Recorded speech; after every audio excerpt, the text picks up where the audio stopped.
Hai semua, Assalamualaikum. Berjumpa lagi di channel Nali Punya Vlog.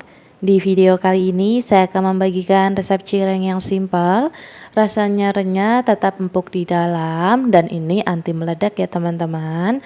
Dan ini cocok banget buat ide jualan. Satu resep ini hasilnya banyak. Saya jamin teman-teman kalau udah tahu resep cireng yang satu ini bakalan bikin terus, apalagi dipaduin dengan sambal rujak. Itu makin enak banget, cocok buat cemilan atau buat ide jualan. Dijamin modal receh, untungnya ngerecehan, modal seuperitasinya selangit. Nah, buat teman-teman yang mau tahu bagaimana cara saya membuat, yuk simak terus videonya sampai selesai ya. Nah, langkah pertama siapkan 500 gram tepung kanji. Ini saya pakai 2 bungkus ya teman-teman, ukuran 250 gram. Ini saya pakai 2 bungkus, jadinya 500 gram. 1 bungkus penyedap rasa dan setengah sendok teh garam dan setengah sendok teh mecin. Lalu ini diaduk hingga tercampur merata. Nah, kalau udah tercampur merata, siapkan air yang benar-benar mendidih. Ini sebanyak 3 gelas belimbing ya teman-teman, atau setara dengan 600 ml. Ini langsung dituang semua ya teman-teman, lalu diaduk hingga tercampur rata seperti ini. Nah, kalau udah langsung aja taruh di tepa ataupun di wadah lain, yang penting bentuknya kotak gitu ya teman-teman. Nah, ini disimpan di dalam kulkas. Ini selama seharian ya teman-teman, supaya nanti hasilnya padat. Nah, ini setelah seharian saya taruh di kulkas, ini hasilnya lebih padat gitu ya teman-teman, tapi enggak yang keras banget, enggak. Ini di kulkas biasa ya teman-teman taruhnya. Dia tuh nanti akan padat banget seperti ini, hasilnya cantik bagus banget. Nah, ini dipotong-potong beberapa bagian. Untuk satu resep ini menghasilkan 30 potong ya teman-teman. Nah, ini dijual 1000-an aja udah untung teman-teman, apalagi teman-teman jual dengan harga 2000-an pastinya lebih untung banyak banget ya. Dan ini hasilnya besar-besar banget.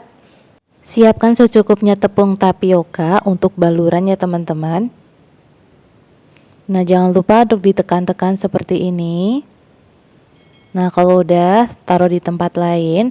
Oh ya teman-teman, ini juga bisa dibikin frozen ya teman-teman, bisa ditaruh di freezer atau dibekuin. Ini bisa awet berbulan-bulan. Kalau di kulkas biasa biasanya kurang lebih 5 harian ya teman-teman.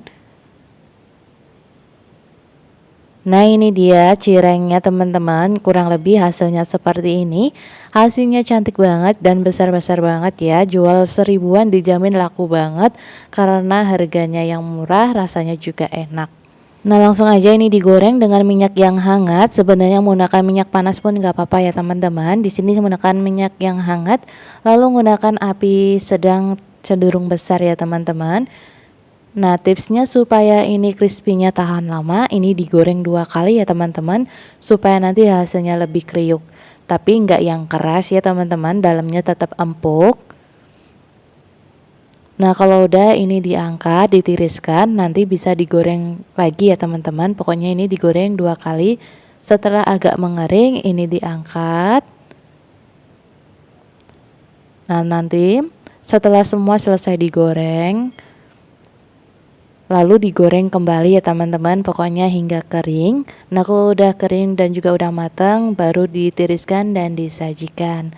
Nah, kurang lebih setelah saya goreng 2 kali seperti ini ya teman-teman, hasilnya itu lebih renyah, enggak yang lembek gitu ya teman-teman, garing dan juga renyah. Tapi dia itu enggak yang keras, dia itu renyah, dalamnya tetap empuk gitu ya teman-teman. Ini pokoknya recommended banget buat teman-teman yang sering banget bikin cireng selalu gagal. Nah, teman-teman bisa cobain resep yang satu ini. Dijamin teman-teman suka dan bikinnya cukup mudah dan simpel banget. Cocok buat cemilan atau buat kreasi ide jualan kalian ya. Dan ini cocok banget disajikan menggunakan cocolan sambal. Di sini saya menggunakan sambal rujak ya teman-teman. Nah, teman-teman bisa menggunakan saus sambal atau cabai rawit, itu juga sama-sama enak. Tapi menurut saya lebih enak lagi menggunakan sambal rujak ya teman-teman, bikin rujak cireng. Ini enak banget, favorit banget, recommended, cocok buat ide jualan teman-teman di rumah. Oke teman-teman, cukup sampai di sini dulu videonya. Semoga kalian suka, semoga resep kali ini bermanfaat. Sampai jumpa di video selanjutnya.